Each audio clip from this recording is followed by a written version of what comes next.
There everyone.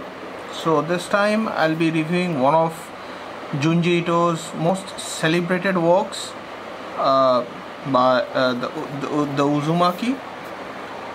So as you know, the Uzumaki, or even if you don't know, the Uzumaki is actually a manga.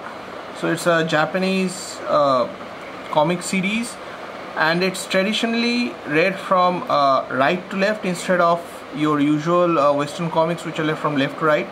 So this one maintains that you read the book starting from the right and go on through your book from right to left.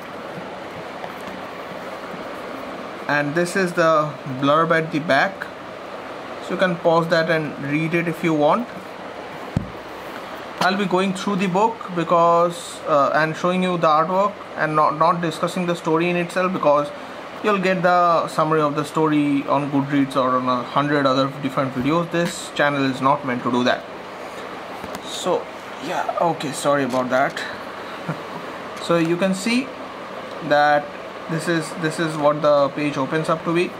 This is the front illustration. The back illustration is slightly different.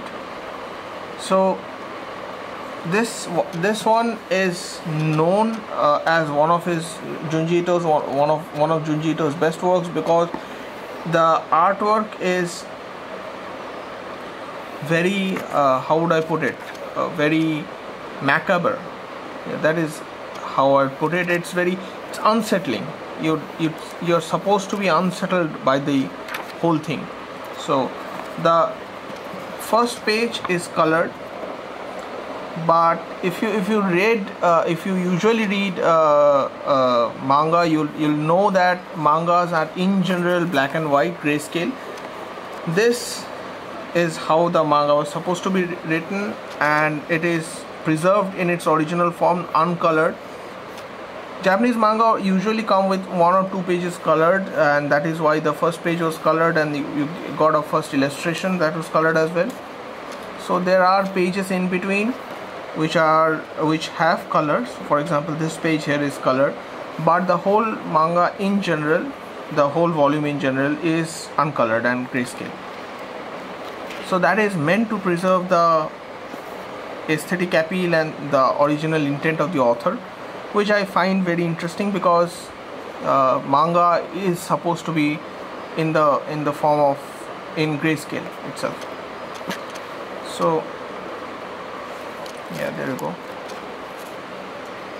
So as you can see, it is distinctly in Junji Ito's own art style. So Junji Ito has a very distinct art style, and this is exactly what it